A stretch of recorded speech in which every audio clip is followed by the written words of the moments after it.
মাননীয় পুলিশ মহাশয়, আপনার ছেলেও কোনো বিদ্যালয়ে পড়ে, বাড়ির শেষে স্কুলের শেষে যখন আপনার ছেলেটা আপনাকে জিজ্ঞাসা করবে, বাবা তুমি আজকে কি করে এলে, তুমি গর্বের সাথে বলবে তো, আরে বেটা আমি তোর মাস্টারমশাই যে তোকে স্কুলে পড়ে, সে যখন ন্যায্যভাবে আন্দোলন করছিল আমি তার পেটে একটা লাথি মেরে এসেছি।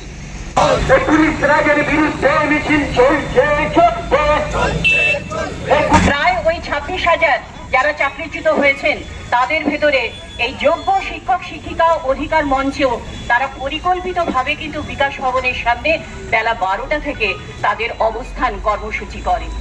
তাদের উদ্দেশ্য কিন্তু সঠিক ছিল। আমরা নিখিলবঙ্গ শিক্ষক সমিতিও কিন্তু তাদের যে সমস্ত আন্দোলনের যে দাবি, সেই দাবির সঙ্গে সহমত পোষণ করেছি এবং শুরু থেকেই আমরা কিন্তু তাদের এই আন্দোলনের পাশে থেকেছি, তাদেরকে সংহতি জানিয়েছি। কি ছিল তাদের দাবি? তারা তো মূলত একদিকে যেমন সারা পশ্চিমবাংলার এই যে শিক্ষা প্রতিষ্ঠানগুলো তার যে বেহাল অবস্থা, হয়তো সেই বেহাল অবস্থাকে ম্যানেজ করতে না পারার জন্যই কি প্রকৃত গ্রীষ্ম আসার আগেই তাড়াহুড়ো করে গ্রীষ্মের ছুটি দিয়ে দেওয়া হলো? যাই হোক, সে তো একটা দিক। আর অন্যদিকে যা শুরু হয়েছিল সেই সুপ্রিম কোর্টের রায় পিটিশন করার পর থেকে যে সমস্ত সিদ্ধান্ত নেওয়া হলো, তার আগে নেতাজি ইন্ডোরে আমাদের মাননীয় মুখ্যমন্ত্রী, যিনি কিনা প্রতিশ্রুতি তার যে প্ল্যান ছিল সেই প্ল্যানে এবিসি যা প্ল্যান শুনিয়েছিলেন, তিনি বলেছিলেন সরকার নাকি মানবিক। তাহলে সেই মানবিক সরকারের মুখ্যমন্ত্রী মাননীয়া তিনি কি করলেন? প্রকৃত যোগ্য যে সমস্ত প্রার্থী বা শিক্ষিকা, প্রার্থী নয় মূলত শিক্ষক এবং শিক্ষিকা, তাদেরকে আবার কেন পরীক্ষায় বসতে হবে? এবং সেই পরীক্ষা কারা নেবে? না মূলত যারা চাকরি চুরি করেছে, যাদের কাছে কোটি কোটি লক্ষ লক্ষ টাকা সেই সমস্ত চাকরি চুরির, তারাই নাকি এই চাকরির পরীক্ষা আবার করবেন। এখন যারা প্রকৃতপক্ষে যোগ্য প্রার্থী হিসেবে পরীক্ষা দিয়েছিলেন এবং শিক্ষক শিক্ষিকা হিসেবে যারা বিদ্যালয়ে যোগদান করেছিলেন, তারা কেন আবার সেই পরীক্ষায় বসবেন? এই সমস্ত বিভিন্ন বিষয় নিয়ে তারা মুখ্যমন্ত্রীর সঙ্গে আলোচনা করতে চেয়েছিলেন। তার সঙ্গে বসে আলাপ আলোচনা করে একটা অজানা যে ভবিষ্যৎ, যে আশঙ্কা, সেই আশঙ্কা কাটিয়ে একটা সঠিক দিশা পাওয়ার জন্য আলোচনায় আসতে চেয়েছিলেন। কিন্তু সেই মাননীয় মুখ্যমন্ত্রী, যিনি নাকি মানবিক বলে নিজেকে দাবি করেছিলেন, তিনি করলেন কি? দেখা তো করলেনই না। আজকে 3 দিন হয়ে গেল, তার মুখে কিন্তু কোনো উত্তর নেই।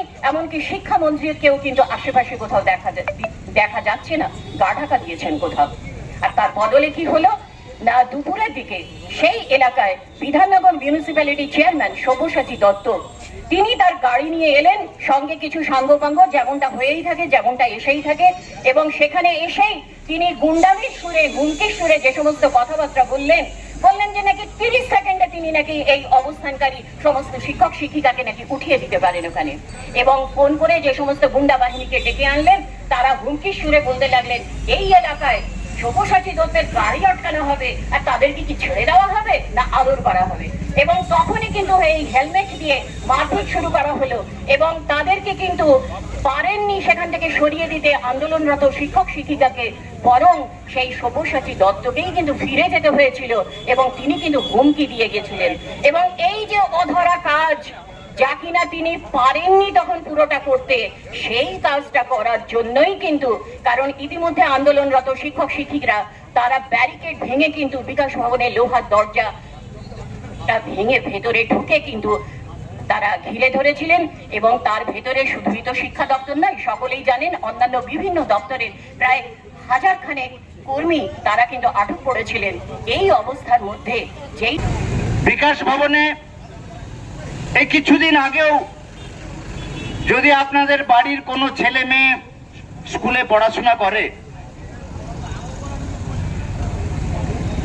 তাদের যারা পড়াশোনা করাতো সেই মাস্টার মশাইরা, তাদের একটা ন্যায্য দাবি, সে ন্যায্য দাবি হচ্ছে 26,000 শিক্ষক শিক্ষিকা শিক্ষাকর্মীর সুপ্রিম কোর্টের নির্দেশে, সরকারের অপদার্থতায় এবং সরকারের ইচ্ছেই চাকরি গেছে।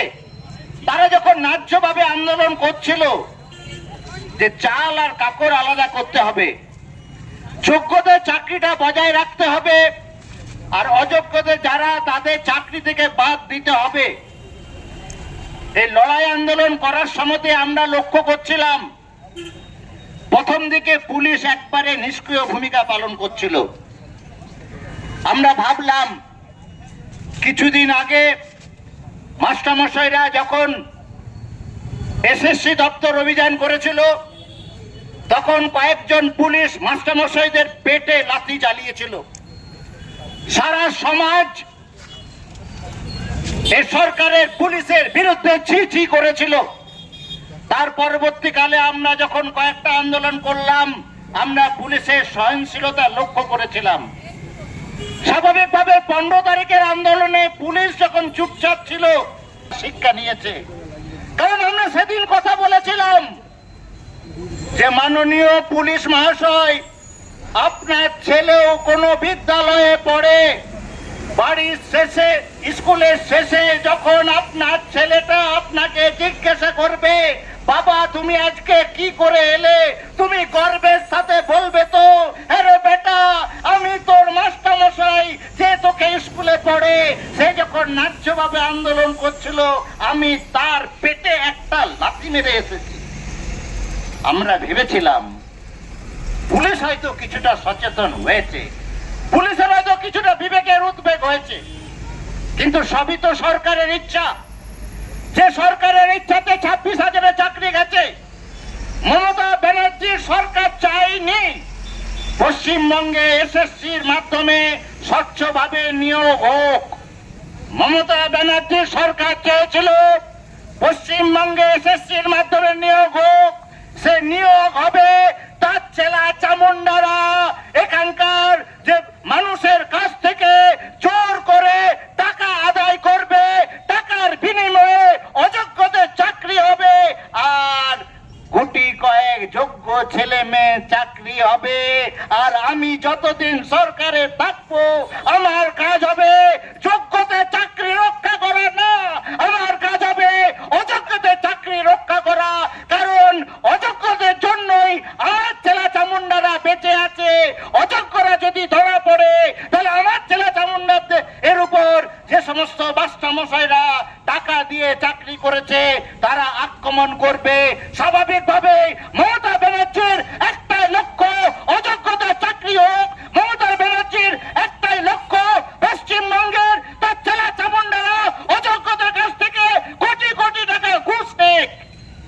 তার জন্যই তো লজ্জা লাগে এমন একটা রাজ্যে বসবাস করি, যে রাজ্যের একজন প্রাক্তন শিক্ষামন্ত্রী, যে রাজ্যের যে সরকারটা চালায় সে সরকারের মা সচিব, তার ঘর থেকে হাজার হাজার কোটি টাকা ধরা পড়লো, তার বিরুদ্ধে একটা কথাও মমতা ব্যানার্জিরা বলে না।